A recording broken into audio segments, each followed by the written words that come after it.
In the 5th year of my marriage to Elvis, the girl he had been keeping in a hotel was exposed, and the news spread far and wide. In order to spare her from the label of a mistress, Elvis came to me with a divorce agreement and said, "Tiffany's father once helped me. Before he passed away, he entrusted me to take good care of Tiffany. Now that this kind of thing has been exposed, I can't just ignore it." Over the years, Tiffany has always been Elvis's top priority. In my previous life, when I heard these words, I was so devastated that I made a scene and stubbornly refused to get a divorce. It wasn't until I suffered from severe depression, because of a single sentence from Tiffany, "Sister doesn't seem to be sick," Elvis concluded that I was faking my illness. He thought I was playing hard to get and framed me for having an affair, and he directly sued for divorce. Only then did I realize that I could never compare to the kindness of being recognized and supported. In despair, I committed suicide. When I opened my eyes again, I didn't hesitate to sign that divorce agreement. Hello, everyone. Welcome to my channel. Subscribe us to read wonderful novels every day. Now the story begins. Giselle, after this matter is over, shall we remarry? In the courtyard of the villa, when I was sitting on a stone bench in a daze, Elvis brought Tiffany in front of me. Just 3 hours ago, Tiffany was exposed by paparazzi as a suspected lover of Elvis. The whole internet was digging into her past, scolding her as the mistress who had intruded into the sweet love between me and Elvis. The homewrecker, Elvis's image as a loving husband collapsed, and the stock price of Group began to fluctuate. In my previous life, when Elvis came to me with the divorce agreement, I was so angry that I pulled out all the roses he had planted for me in the courtyard. I hysterically questioned him about his relationship with Tiffany. She was clearly just the daughter of his mentor, and there were countless ways to solve the problem. But he chose to sacrifice me, just because he didn't want Tiffany's depression to worsen. What Elvis didn't know was that during the time when the hot topic was fermenting, I was also diagnosed with moderate depression. "Giselle," Elvis called me again, pulling me back from my trance. I lowered my eyes and my gaze fell on the divorce agreement on the stone table. He knelt down on one knee at my feet, his deep eyes looking at me, and his burning palm wrapped around my hand. His tone was coaxing. "Giselle, just do it for my sake, okay? We'll announce to the public that our marriage has long been in name only and that we had the intention of getting a divorce a year ago, but we just hadn't found the right opportunity." I didn't speak for a long time. Behind him, Tiffany was wearing a white dress, with Elvis's coat draped over her shoulders. Her lips were pale, and her eyes were red. "Giselle, please help me, okay? My mother committed suicide due to cyberbullying and depression. I don't want to follow in my mother's footsteps. Sister, I'll kneel down for you. Please help me." As she finished speaking, just as she was about to bend down and kneel, Elvis quickly got up, supported her, and skillfully protected her in his arms. His face was ugly, and he scolded in a low voice. "What are you doing?" Tiffany was taken aback. Her voice was delicate and weak, and she had a sobbing tone. Then she lowered her tearful eyes. I just wanted to make sister feel better." Elvis's eyebrows immediately showed impatience. He looked at me, and the original tenderness completely faded away. "Giselle, I didn't come to discuss this with you. I've already decided on this matter. If you don't want to get a divorce, then don't blame me." I calmly raised my eyes to meet his gaze, and his subsequent words stopped abruptly. But I knew what he was going to say. He was going to say, "Giselle, you know my methods. I have countless ways to make you sign the agreement obediently. If it comes to a lawsuit for divorce, you can't possibly win against the lawyers of Group." These were his exact words in my previous life. Later, I was set up and sent to the beds of several male models, and the evidence of my affair was conclusive. Overnight, I became a woman who had an affair, and I endured a lot of public criticism, and he and Tiffany became the innocent victims. "I can sign, but you have to promise me one thing." After a long while, I said. Elvis raised his eyes and looked at me, then nodded in agreement. He handed me a pen, and after I took it, without any change in my expression, I signed my name on the divorce agreement. "Aren't you going to take a look at the agreement?" Elvis frowned and asked me. I smiled and said, "No need." He almost left the marriage with nothing, giving me all of his family property, just for Tiffany, to repay the kindness of being recognized and supported. "Find some time to go to the Civil Affairs Bureau tomorrow." "Okay," I said. Elvis's hand holding the divorce agreement froze slightly. There was a hint of confusion in his eyes as he looked at me. But in the end, he didn't say anything. When they left, Tiffany turned back and looked at me with a sneer. Her thin lips moved soundlessly. You lost. I did lose. I lost my whole life. So now I don't want to lose anymore. After a while, my phone screen lit up. It was a message from Elvis. I'm sorry for making you feel wronged about today's matter.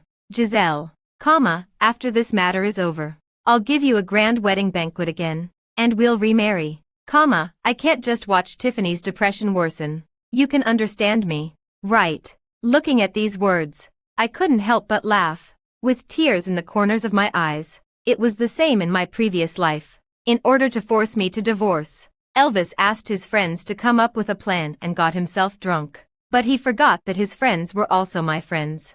John earnestly advised Elvis not to sacrifice his marriage for Tiffany. At the same time, he mediated with me, asking me to try to understand Elvis, saying that Elvis was a person who valued friendship and righteousness. If it weren't for Tiffany's father recognizing Elvis's ability, investing in him, and helping him start his business back then, Elvis wouldn't be where he is today. At that time, I cried and retorted. Elvis could have clarified this matter in countless ways. Why does he have to get a divorce? John fell silent. He had asked Elvis, and Elvis's answer at that time was, someone has to be wronged. I can only wrong Giselle. She loves me and can understand me. Just because I loved him, I was sacrificed. There was no such reason. Fortunately, I still have a chance. Elvis always deals with matters related to Tiffany particularly quickly. He signed the divorce agreement with me during the day, and in the evening, he arranged a press conference and asked his assistant to invite me to attend and clarify the matter. Before I could speak, the assistant thought I was going to refuse, so he told me the words that Elvis had asked him to bring. He said, Miss Giselle, you should attend this press conference, even if it's not for Mr. Elvis. It's for your reputation. I was stunned for a second, and finally let out a sneer. Elvis was threatening me. He was trying to use the same methods he used against me in my previous life to force me to compromise, to smear me, and to let me struggle under public opinion. In the end, I would have no choice but to bow my head.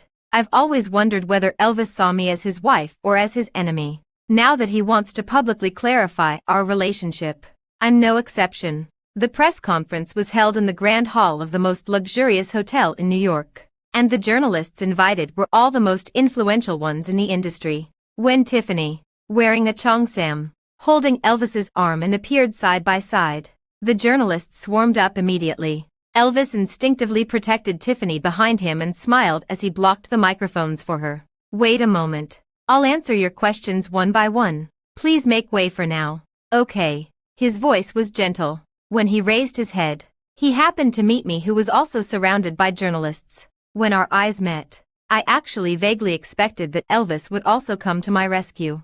But the next second, he indifferently moved his gaze away. With a smile on his lips, he held Tiffany's hand and walked onto the stage as if he hadn't seen me. I sneered and curled the corners of my mouth. The journalist closest to me was probably an intern. She timidly handed me the microphone and asked, Miss Giselle, have you really divorced Mr. Elvis? Yes. I smiled and nodded in reply. The intern pushed her glasses and said, but you and Mr.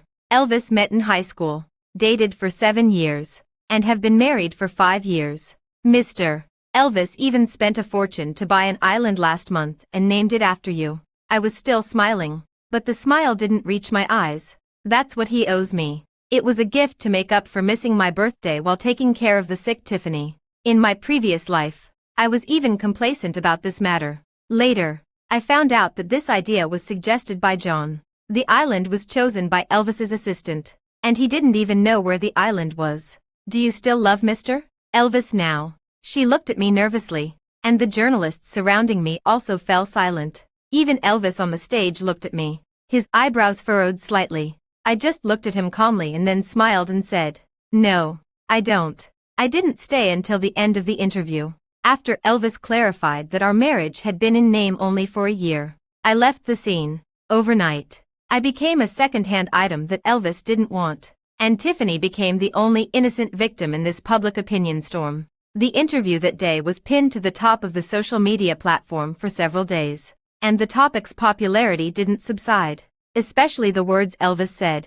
Giselle and I had the intention of getting a divorce a year ago, but we just hadn't reached the right time. We originally wanted to handle this matter quietly, but now it has affected innocent people, so we have to publicly clarify. Miss Tiffany is not the homewrecker who caused the breakdown of our relationship. She is the only person my teacher cared about in this world. It's only natural that I take extra care of her. I hope everyone can view this matter rationally. Some fans were guided to say that the reason for the breakdown of my relationship with Elvis was that I couldn't tolerate any flaws. And I thought the pure brother-sister relationship between them and the so-called kindness in a dirty way. They also said that I was petty and not magnanimous enough. After being married for 5 years, I didn't learn the slightest bit of Elvis's loyalty and righteousness. The topic fermented for several days, and I became the target of public criticism. After getting the divorce certificate and coming out of the Civil Affairs Bureau, Elvis called out to me, "Don't take the words on the internet to heart. Everyone will forget about it soon." I stopped in my tracks and couldn't help but let out a soft laugh. We were both being scolded on the social media platform. Why was there such a big difference?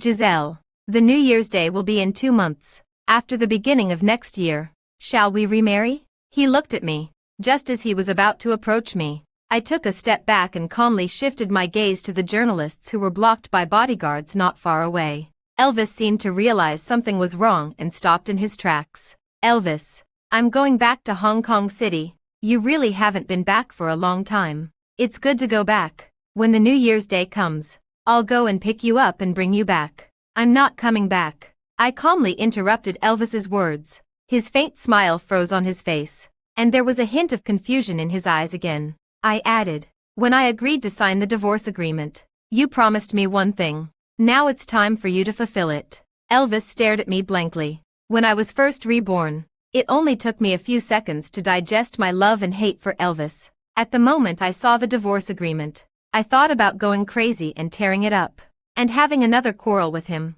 But in the end, reason prevailed. After a long while, I smiled and said, "Elvis, I hope you will never appear in front of me again." When Giselle finished speaking with a smile and faded into the crowd, Elvis didn't react for a long time. For a moment, he felt an inexplicable sense of panic, as if he was about to lose the most important thing. Just like the day when Giselle calmly signed the divorce agreement, there was a faint unease in his heart. She didn't make a scene, as if she had already anticipated all the endings. But clearly, not long ago, Giselle was making a huge fuss because he forgot her birthday, and he even received a slap from Giselle. He originally thought that when he proposed a fake divorce, Giselle would go crazy and quarrel with him. He had even prepared to deal with it. But she didn't. She picked up the pen, and her expression was as calm as still water. At that moment, he had the idea of stopping Giselle, but in the end, he didn't do anything. He thought it didn't matter.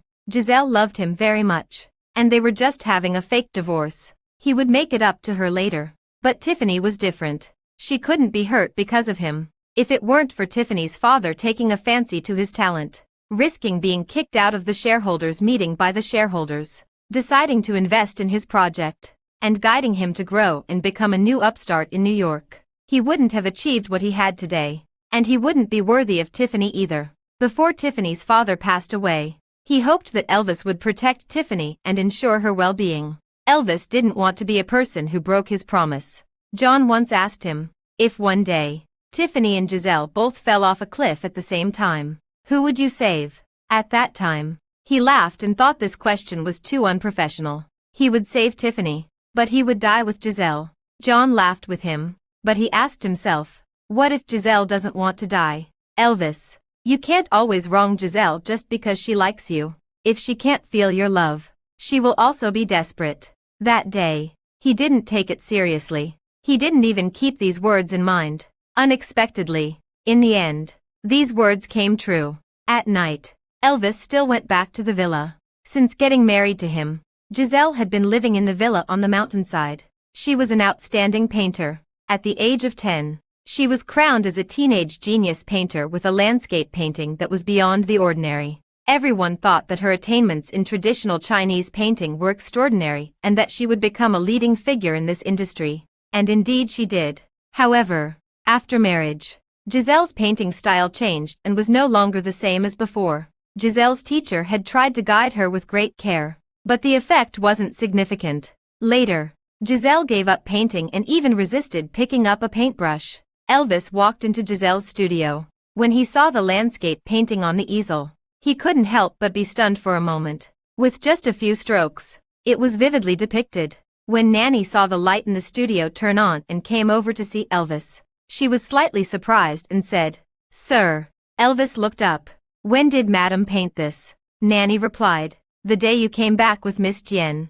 Elvis nodded, curving his lips as if to smile, but he couldn't manage it. After walking out of the studio, he returned to the room he shared with Giselle. Clearly, he had told himself countless times that his divorce from Giselle was just a fake one. As long as the storm passed, he would propose to Giselle again and give her a grand wedding banquet. But somehow, his heart always felt empty. Today, he took all of Giselle's words as just the ramblings of someone angry. There was a home in New York for Giselle and him. How could she not come back? Knock, knock. The door of the master bedroom was suddenly knocked on. Elvis, who was sitting at the end of the bed, looked up. It was Tiffany. She was wearing thin clothes. Her face was slightly flushed, and she stood at the door of the room, looking at Elvis quietly. "Why are you here?" Tiffany pursed her lips. "I was scared staying alone in the hotel, so I came to find you." "Is it?" As she spoke, she lowered her eyes. "Am I disturbing you?" Elvis frowned slightly, but still said, "It's okay. It's a bit late today. I'll ask Nanny to prepare a guest room for you. You can stay here for now." As he was about to call Nanny, Tiffany took a step and walked into the room. Her tender eyes, as soft as water, looked at Elvis. "Elvis, I don't want to stay in the guest room. Is that okay?" she said softly. Elvis frowned even deeper, and his thin lips opened and closed as if to refuse. But when he met her slightly red eyes, he softened his heart. "When the plane landed in Hong Kong City, Orville came to pick me up. When he was 18 years old, he was wrongly accused of sexual assault after saving a girl and was sentenced to 3 years in prison. Because of his criminal record, no company was willing to hire him. I met him at an art exhibition. He never communicated with others and always kept his eyes down. When others approached him, he would only retreat timidly. Later, one night on my way home, I encountered some hooligans and was almost assaulted. He happened to pass by. I thought he would just watch indifferently. But no, he didn't hesitate for a moment. That day I asked him, 'What if I also falsely accuse you?' He gave a bitter smile. 'Then I'll just accept it.' I used the power of my family to clear his name. On the day the truth came out, he stood in the distance, looking at me with red eyes across the crowd, and bent down to thank me. 3 years in prison didn't erase his kindness. My father also extended an olive branch to him because he had saved me and arranged for him to join the group, starting from the grassroots level. Now, he has become my father's most capable assistant. Miss, long time no see." Orville was wearing a windbreaker and casually took my suitcase. I nodded, and my nose inexplicably felt sour. 5 years ago, after I married Elvis, I accompanied him to the north. In my previous life, when something happened to me, he was being sent by my father to Country A for closed training. I never saw Orville again until I died. "Miss, after coming back this time, will you leave again?" he asked me. I said, "No, I won't leave." Orville smiled. "Mr. Jackson is very happy to know that you're back, miss." Suddenly, I was stunned for a moment. My hand in my pocket involuntarily tightened, and a trace of bitterness welled up in my heart. At that time, the news of my divorce from Elvis was known to everyone. My father was afraid that I would be wronged and flew from Hong Kong City to New York overnight. He earnestly advised me, "Elvis always doesn't think things through clearly." Back then, he would rather cooperate with that old man from Tiffany's family than accept your help. He said it nicely that he didn't want to rely on you. But to put it bluntly, isn't he relying on Tiffany's family's investment? Giselle, since you're divorced, it's over. Elvis isn't suitable for you. He wanted to take me back to Hong Kong City, but I refused. I cried and made a scene, insisting on staying. With tears in my eyes, I said, "I love Elvis. I don't want a divorce. Why should I be sacrificed to fulfill his debt of gratitude, even if he drives me to death?" I will never divorce. I won't leave. In the end, my father was so angry that he had a heart attack and was sent to the ICU. He received several critical condition notices. Overnight, my mother's hair turned white. Later, when my father woke up, he didn't say anything, but I knew that he was disappointed in me. Before my mother left, she still tried to persuade me. Your father has never interfered with any of your decisions over the years, but Elvis isn't a good match for you. At that time, I didn't listen to anything and stubbornly insisted on going my own way. In the end, it cost me my life to realize that I wasn't that important to Elvis. Are they all okay? I asked Orville. Orville nodded. The group is developing well, and Mr. Jackson and Madam are both in good health. I smiled and met his cold eyes. Thank you, Orville. Thank you for fulfilling my filial duties on my behalf. Orville shook his head. He said that it was what he should do. If it weren't for my father and me helping him out back then, he might have died in some corner long ago. The trending topics on the social media platform kept emerging one after another. It started with Tiffany being Elvis's mistress, and now it has evolved into me being a heartless person. Yesterday, paparazzi took photos of me and Orville at the airport, and now they're saying that I had an affair long ago, which is why my relationship with Elvis broke down. I couldn't help but laugh. When I lowered my eyes, the screen of my phone showed a photo sent to me by Tiffany using a secondary account. It was a photo of her spending the night in the villa on the mountainside. Elvis took the initiative to let me stay overnight last night. What do you think Elvis will do tonight? Elvis is a person with a strong sense of responsibility. Now that the shackles are gone.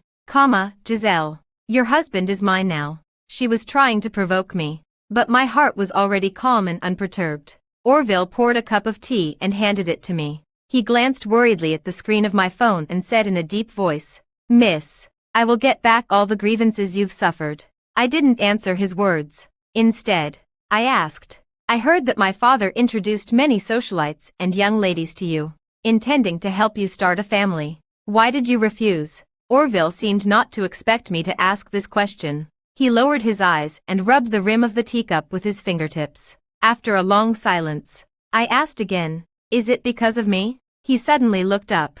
When he met my gaze, he avoided it with a hint of guilt. Over the past 5 years, although I hadn't seen Orville, on every birthday of mine, there was always a generous gift from him. He spent a lot of money, and he would transfer money to my account from time to time, almost giving me all that he earned. I refused many times, but he was persistent. Later, I called him and lost my temper with him for the first time. I said, "Orville, you saved me once, and I helped you once. We're even. It was my father who got you into the group, and you've reached where you are today relying on yourself. You don't owe me anything. I'm not your creditor. What you're doing will only ruin my marriage and make Elvis misunderstand the relationship between you and me." After that, Orville stopped transferring money to me, and he only gave gifts in moderation. "Orville, I told you that you don't owe me anything." As soon as I finished speaking, Orville pursed his lips and said, "It's not that." "What?" He looked at me,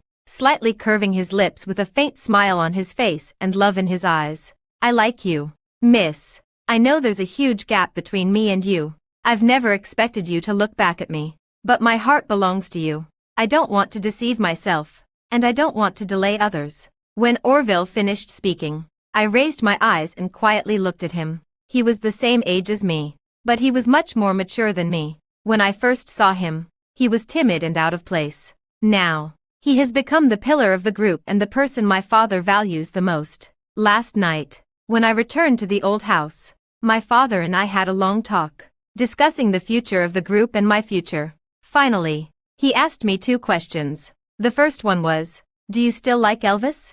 I shook my head and gave a negative answer. But for the second question, I was silent. He asked me, "Are you willing to marry Orville?" My father has plans to retire. Although Orville has been with my father for many years, he's not from Jackson's family after all. I was a bit confused before, but now I have an answer. "Orville, are you willing to marry me?" 2 days later in New York, Elvis sat in the studio, looking down at the video of Giselle's interview with that intern the other day. The intern asked her curiously, "Do you still love Mr. Elvis now?" Giselle smiled and replied, "No, I don't." These simple 3 words made him feel inexplicably depressed. He played this clip countless times and tried to find something in Giselle's eyes. But in the end, he found nothing. He irritably opened the chat window with Giselle. But when he opened it, he found that the last message was the one where he reminded her to get the divorce certificate at the Civil Affairs Bureau at 9 o'clock. And she replied with a, "Okay." And then there was nothing more. In the past, Giselle liked to stick to him. She would share everything with him, big or small, and he would reply to her in a timely manner when he saw the messages. He scrolled through the chat records. Later, most of the time, Giselle was talking to herself. Occasionally, he would just reply with a, "Okay," or, "I know," when he had time. The work in the group was very busy. After Tiffany's father passed away, Tiffany suffered from depression and tried to commit suicide again and again. He simply couldn't take care of everything. Suddenly, John sent a message. "Giselle is going to marry Orville." Elvis stood up abruptly and accidentally knocked over the easel beside him. The landscape painting fell to the ground. When he was in a hurry to pick it up, a medical report was pressed under the easel. He was stunned for 2 seconds. When he finished reading all the contents, his fingertips trembled slightly. The patient has severe mood swings, repeatedly has suicidal thoughts, and has serious sleep disorders. After judgment, the patient has a tendency of moderate depression. The date at the end was the day he proposed a fake divorce to Giselle. Elvis. What happened? Tiffany heard the commotion and rushed from the master bedroom to the studio. When she saw the medical report in Elvis's hand, a calculating look flashed in her eyes. "Can I take a look at this medical report?" Tiffany asked in a low voice. Elvis didn't say anything, but his heart ached again and again. She took the medical report and after flipping through a few pages, she pretended to heave a sigh of relief, patted Elvis's shoulder, and comforted him. "Elvis, don't worry. Have you forgotten? I'm also a depression patient. You've seen how I am when I have an attack. I saw Sister that day. She was so healthy and didn't look sick at all. Sister might be too angry, so she used a fake medical report to deceive you." Tiffany looked at Elvis. Just as she was about to continue speaking, Elvis suppressed his emotions and took the medical report back from her hand. After walking 2 steps, he thought of something and turned back to say to her, "Don't stay in the master bedroom tomorrow. Giselle will make a scene again when she finds out." As soon as he finished speaking, Tiffany stood there in a daze. When she reacted and chased out, she said, "Elvis." But Elvis had already gone downstairs, in such a hurry that he didn't even take his coat. Whether the medical report was true or false, and whether Giselle was going to marry Orville or not, at this moment, his only thought was to see Giselle and take her home. Orville attached great importance to our wedding and supervised every detail personally. During the day, he ran between the company and the wedding venue.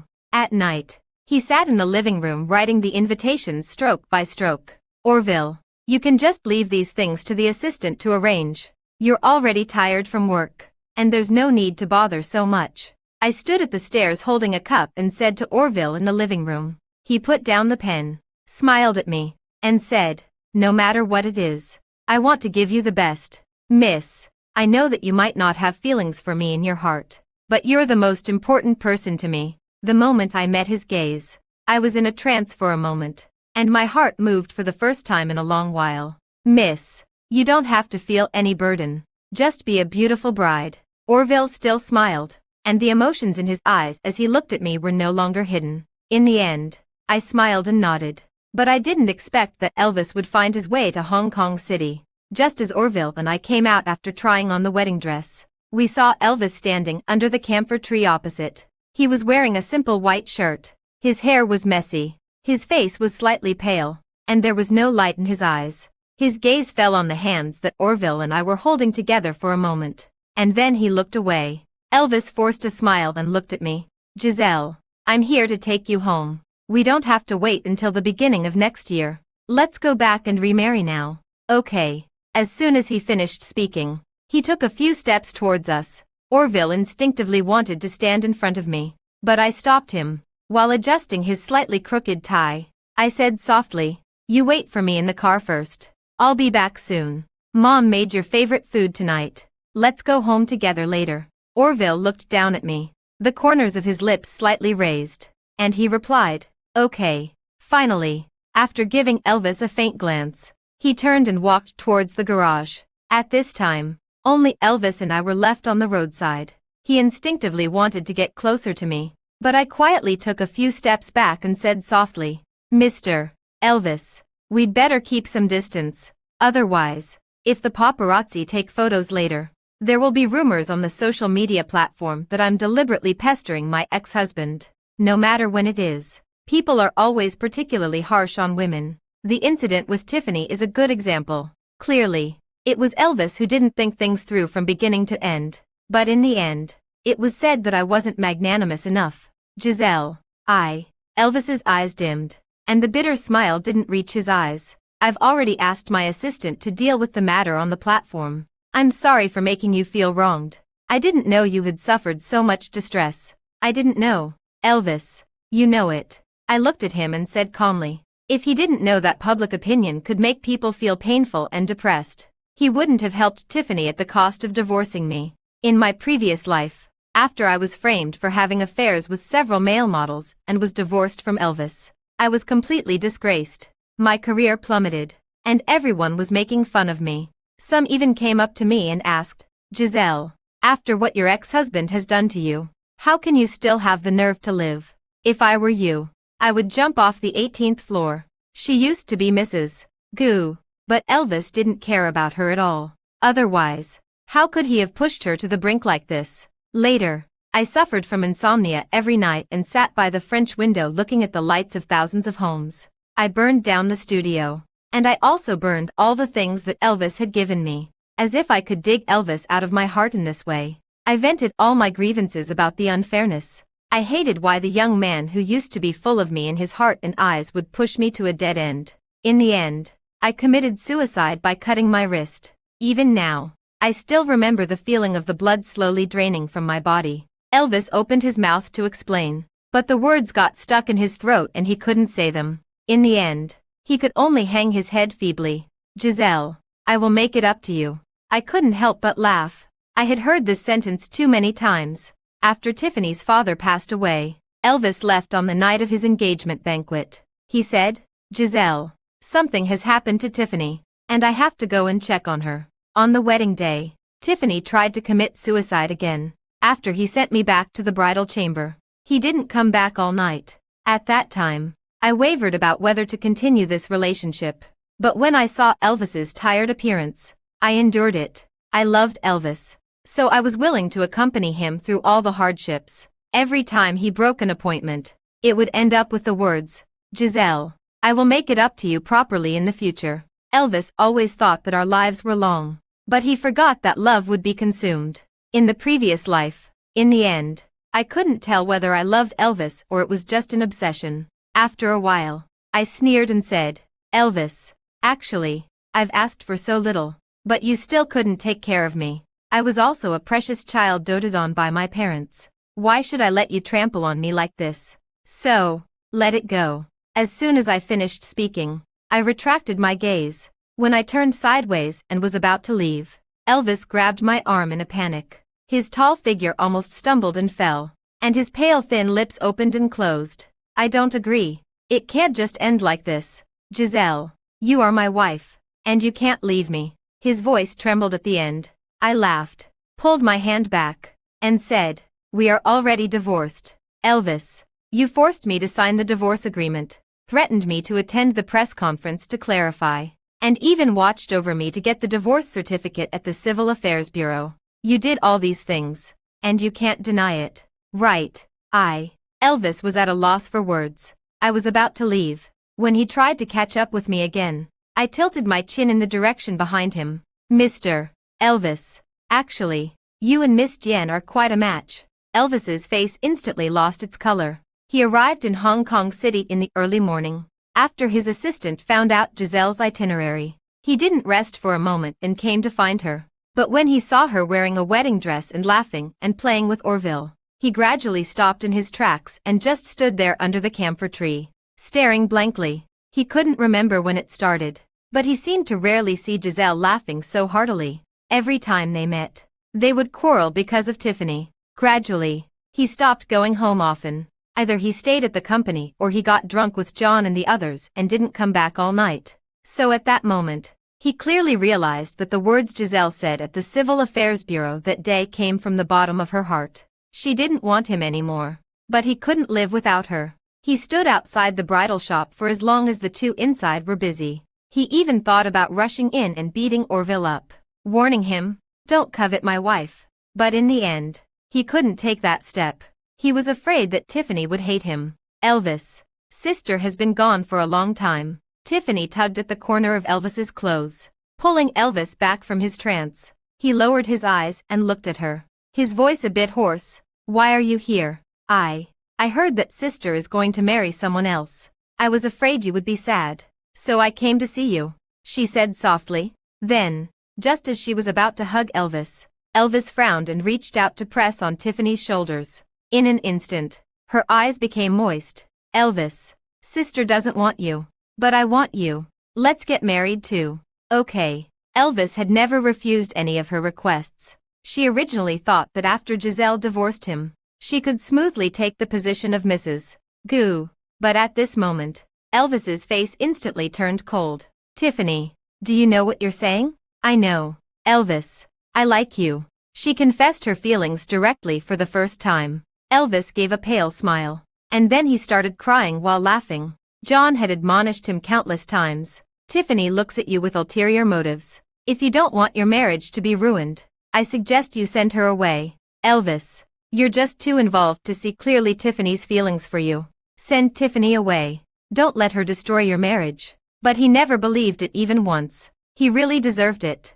Hong Kong City is far from New York. But once something gets on the social media platform, it spreads and escalates quickly. On the third day when Elvis pestered me, Orville sent the evidence of Tiffany faking the medical report to Elvis's email. He also listed the evidence of Elvis breaking his promises to me countless times for Tiffany over the years, forming a complete chain of evidence. And then he made it public on the internet. Overnight, public opinion was divided into two extremes. But it had nothing to do with me. Some said that Tiffany was trying to get repayment for the kindness shown by taking advantage of the situation and had destroyed my marriage with Elvis, which led to the breakdown of our relationship.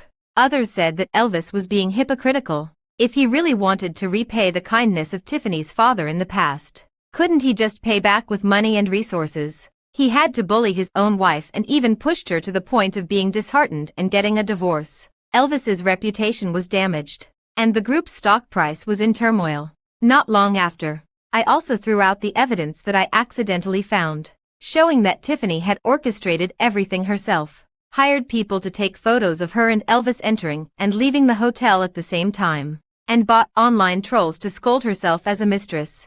The social media platform was in an uproar. Elvis was also extremely busy and in a mess. He originally wanted to send Tiffany abroad, but after seeing this topic, he almost choked Tiffany to death on the roadside. He questioned Tiffany. "Why did you do this?" At first, Tiffany tried to play the emotional card, but when she was almost choked to the point of not being able to breathe, she suddenly laughed maniacally and openly admitted it. "I just wanted to be Mrs. Goo. I just wanted to force Giselle to divorce you." "Elvis, if you had really loved Giselle, I wouldn't have been able to take advantage of the situation at all." Elvis was so angry that he vomited a mouthful of blood and fainted on the spot. The video was taken by a passerby and was widely shared on the internet. The stock price of Group kept falling. After Elvis woke up, he became delirious and was directly removed from the position of president. As for Tiffany, now she was completely disgraced and had to go abroad. But unfortunately, she got into a car accident on the way to the airport and died on the spot. On the wedding day, Orville gave me a grand wedding. There were seas of flowers all over the city, and there were fireworks all night long, which was known to everyone. When a guest made a joke that marrying Orville was a blessing I had earned in my previous life, Orville sneered and directly asked the person to leave the wedding. Then, after the oath, he said frankly, "I'm a son-in-law who has married into Jackson's family." Tiffany was taken aback. Her voice was delicate and weak, and she had a sobbing tone. Then she lowered her tearful eyes. Orville knew that maybe my heart wasn't entirely his, but his kindness to me never changed. On the wedding night, he held me very tightly, as if he was afraid that I would leave and disappear. It was only after I pressed him that I found out that Elvis had committed suicide. Before he died, he was conscious for a while. He sent the medical report that I had left in the studio to Orville. He also wrote a letter to me. The letter was very long. Every word was full of his shame towards me. He also talked about having a nightmare. In the dream, he forced me to divorce, and I refused to compromise. He framed me and sent me to the beds of several men. In the end, I was so desperate that I committed suicide by cutting my wrist. He said that in the dream, he didn't do it on purpose. He just wanted me to compromise and give in, and he never thought that it would drive me to despair and death. He didn't even know that it was true that I was sick. He said that if he had known, he would never have treated me like that. When he saw the bathroom full of blood, his heart broke, and he wished that it was himself who had died.